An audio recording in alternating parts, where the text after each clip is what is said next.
From the 1011 Now streaming studio in Lincoln, Nebraska, this is the N Report Husker Show, sponsored by Fat Dog's Convenience Store. Hi, everyone. Bill Rentschler alongside Sports Director Kevin Sjuts in the 1011 Now streaming studio for another edition of the N Report Husker Show, sponsored by Fat Dog's Convenience Store. Kevin, we're back in our kind of regular space here. That was great, going out and hanging out with the folks over at Fat Dogs over there in Northwest Lincoln. Have you been back? I have been back. I did not get the big hot dog, though, that we were both eyeing. That is on my to-do list. I want to take my growing 16-year-old son, because I think he would hammer not only one of those foot-long hot dogs, possibly multiple. Yeah, that was good stuff. So we're back here, back in the regular studio here, and we are... Now, you say it's like we're getting back, and like we're not there yet. We're close. And the Thursday game for Nebraska football, the routine of the football season, right? There's a cadence. Right. There's a routine to it. It's not really going to happen until September. Yeah, because the next week is going to be a short week, kind of a weird week. But even before then, we're 28 hours out from some big-time volleyball happening here in Lincoln. ABCA First Serve set to start tomorrow. Kind of hard to believe that it's here. The opening match of the college volleyball season will be played in Lincoln at Pinnacle Bank Arena. It's number 1 versus number 3 in the country. Nebraska, the top-ranked team in the preseason poll, led by first-year head coach Danny Busboom Kelly, and she will be taking on, of all teams, a former ACC opponent in Pitt. A school that she seemed to play about 3 times every single year. They would catch them twice in the regular season, both at home, both away when she was at Louisville, and then just the way the bracket fell, it's like they always played each other in the NCAA tournament. Danny's joked about that. I think she might prefer it be somebody else, some variety in her life. But the biggest variety is the fact that she is going to be coaching this Nebraska team, which has oodles of talent. It's going to be so fun to watch them not only play, but play at PBA on Friday night. And she said, I think multiple times, again, she's going into the season with a lot of confidence. She voted her team number 1, but she said multiple times, like, hey, the team you see roll out there August 22nd, that's not going to be the same team that you see come postseason time in December. No, there's going to be a lot of lineup movement, and that's some of the fascination with this first game, though I don't know that too many conclusions can be drawn on Game 1 against Pitt, because it might look different Sunday when Nebraska plays Stanford. With these two matches happening within 72 hours of each other, perhaps Danny kind of has lineup A and lineup B, almost like a baseball manager putting together his lineup for a doubleheader. Yeah. Maybe, and also we've learned that the head coach is very mindful of body toll and fatigue, and just being aware of that. It's something that they've talked to Harper Murray about, because she loves to do her topspin jump serve, but that does wear on your body. So being mindful of just matches and the proximity of them in terms of when they're played, perhaps she kind of goes and that's one of the luxuries of having such a deep roster. You can move some pieces around. But the biggest news as of right now at this moment, Bill, is that Nebraska is on the brink of starting the 2025 season, and they have 3 captains announced, which they released that just yesterday. The 3 captains will be Rebecca Alec, Bergen Riley, and Andy Jackson. Yeah, I mean, that roster's so deep, so talented. And that freshman class a couple years ago, so Bergen Riley, Andy Jackson, 3 captains, you may think 3, why 3? But, they're just all so good. They are. And Rebecca Alec makes a lot of sense, too, just because she is a senior, and she has so much emotion. And she's not that you have to be local to be a captain, but when you are somebody who grew up around Nebraska volleyball and you are local and you're connected to the community and you're connected to this program from a very young age, there is tremendous value in having somebody that grew up kind of with this program be one of the leaders in the locker room and on the court. And not to mention just the way she plays. She's a very endearing player, so much emotion. She's very thoughtful in the way that she presents herself to the media and with fans. I think she's a great ambassador for Nebraska volleyball. So Rebecca Alec, totally deserving. She's a Lincoln native, graduate of Waverly High School. And so these matches will be played down at PBA, so a little different, not Devaney with the ABCA First Serve. I imagine, I don't know when they sold out, but I think they probably sold out a long time ago would be my guess. But nationally televised, both games, Fox tomorrow night, and then ESPN on Sunday against Stanford. Pretty cool way to start off the volleyball season. Yeah, so Nebraska plays on Friday and then Sunday, but let's not leave out Saturday. There's going to be a doubleheader at Pinnacle Bank Arena, and one of those matches is Creighton against the defending NCAA champs from Penn State. Yeah.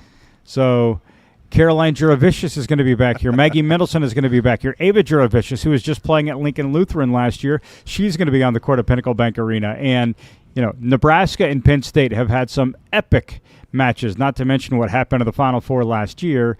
So there is a lot of intrigue with this Nebraska fan base to see what does Penn State look like this year. Mm-hmm. And I'm not saying they're going to be cheering for them, but I think there's a lot of fascination and curiosity to Penn State volleyball this year. Yeah, they'll be there scouting to figure out what they're going to have to deal with later in the season, that's for sure. So it's going to be a fantastic weekend of volleyball.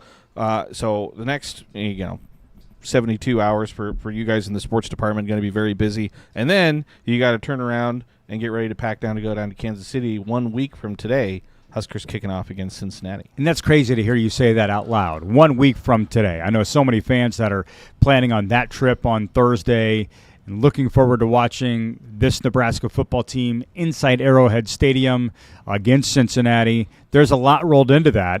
But it seems like it's just always been in the distance, and Nebraska made its way through fall camp, and you heard all the positive remarks from Matt Rule and Dana Holgerson and Glenn Thomas and all the way down the coaching staff, and the players are all saying the same stuff, that they're getting better. They're feeling like they're in a great spot heading into this season. It's going to be a festive atmosphere.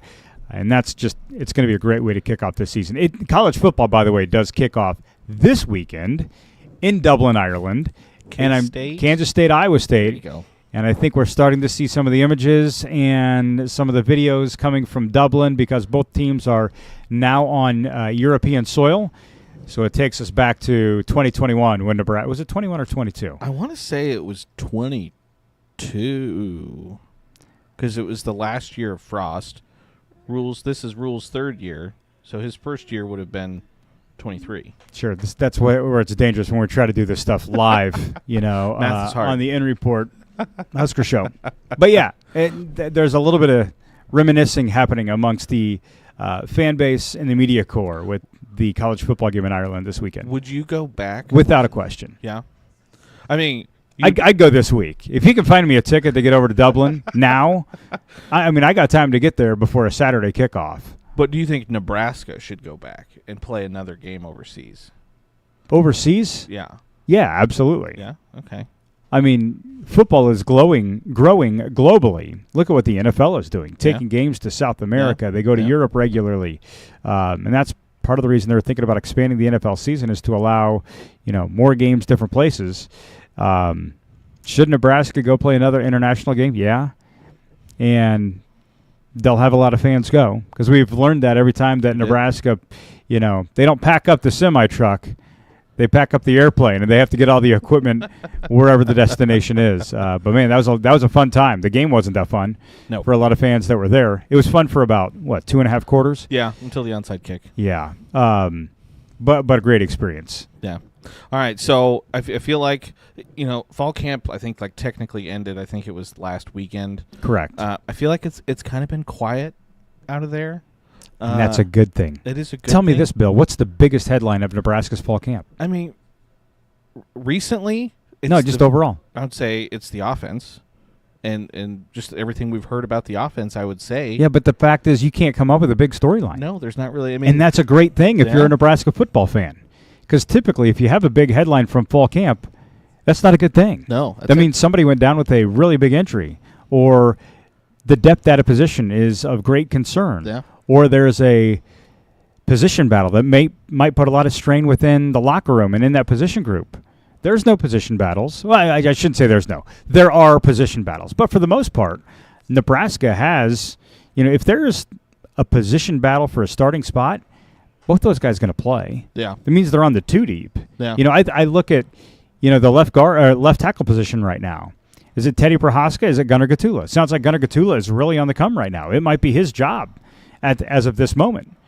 But you're not going to tell me Teddy Prohaska is not going to play. Yeah. Turner Corcoran might play there. Yeah. They have options. But the original point I'm making here, Bill, is that it's been a very quiet fall camp. And that's a great thing for Nebraska. In fact, probably the biggest headline is that Mac Markway went out with an injury early on. Yeah, like first day. I was going to say recently it's the beer and the concessions that are the biggest headlines, kind of surrounding And that football. doesn't affect the team. No, it does not. Absolutely not. So that is good news. So it'll be. I think we'll hear from Rule maybe a couple more times before they head down to Kansas City. I think are they all done with their scrimmages that they can have? No, they got a big one today. Big one today. Huge one today. Huge one today. And this kind of like concludes the preseason. Okay. Because then it's game week. Friday, see if you can follow this. Friday, tomorrow, becomes essentially Monday. Because when they're just walking it back from, let's say, because it's kind of like Saturday, a normal game day would be on Saturday. Well, now it's Thursday. So you just slide everything up a couple of days. So Monday becomes Friday for Nebraska. I know that's not completely accurate math, but that's at least how Nebraska is approaching it because they still want to have a day off on the weekend in order to, rest the body before they really crank it up Monday and Tuesday in preparation for Cincinnati. Then Wednesday they're off, and they're going to do a walkthrough. Okay.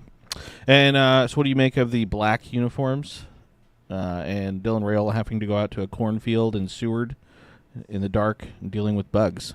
You're asking the wrong guy. I don't care. I don't care if they're wearing the PE pennies. I'm going to talk about football. I'm not going to, and I don't know that I'm not fashionista enough to know like what a cool uniform is. Yeah, I've made that very open, commonly known across this newsroom that cool. I do know Nebraska's 0-4 in black uniforms, and that kind of scares the bejesus out of some people. it does. It does. I think the uniforms are the uniforms. Yeah. The better story there is that the guys who went and did the video for the announcement went out to a cornfield outside of Seward, Nebraska, and they shot it at like midnight. And Dylan Raiola, all he could talk about were the bugs. They were everywhere. Yeah, there is a lot of bugs. Yeah, so really, it doesn't matter what jersey you're wearing. Just matters the final score on the scoreboard there at the end of the game. But will it truly be a blackout? There have been attempts before for a blackout at Memorial Stadium. There have been attempts for blackouts at Pinnacle Bank Arena and the Devaney Center, and sometimes they just don't work. The only way a color out, in my opinion, really works, whether it's a college team, professional team, soccer, baseball, whatever it might be, the only way it really works is if a shirt is sitting on top of every single seat. Because now you've taken it out of the ticket holder's hands and you've provided it for them. Yeah. But if it's just a common message of, we're wearing black today. Now, granted, I think, 98% of the general public has a black shirt? Yeah. Yeah, it's just I would think. It's such a divided fan base, though. There's the purists who are like, no, that's not our jersey. And they're going to wear red because they wear red on Saturdays to Husker games. And some people are very superstitious. Yep. And they will wear the same shirt. It's not weird unless it doesn't work. That's right. That's right. All right, any other kind of Husker headlines buzzing around in your head that we need to know about, Kevin? No, but we have our N Report preseason show coming up on Monday at 7 o'clock. We invite all of the viewers to join us for that. It's an hour long. We're going to talk to Dylan Raiola, Matt Rule, have a couple of nice feature stories in there too. One about Archie Wilson. What about Quinn Clark, who is the son of Husker great Ken Clark. Got to know a little bit about him and him carrying on his dad's legacy now at Nebraska as a redshirt freshman. We'll make our predictions. I'm not a big prediction guy, but at the end of the show, we will say what I think about this team in terms of a win total. All right. I just don't like doing it because every season takes twists and turns. And with this team, Bill, I'm sure you've heard the 6-6, and you've probably heard the 11-1. I've heard there were already dark horse for the college football playoff and everything in between. So, yeah. But we were there last year. I had to tell Ken Shimmick because he was talking to me about it yesterday. Said they were putting us in the playoff last year after we beat Colorado, and we finished 6-6. I'll say this: Nebraska's schedule, It's favorable. Those that like to dream big about the upcoming football season, looking at the schedule, it's not as daunting as it has been in years past. I think I saw Sarrigan has them favored in like 9 games, early line, but we'll see. It's almost here. I know, a week away. So, all right, I'll be looking forward to that preseason special.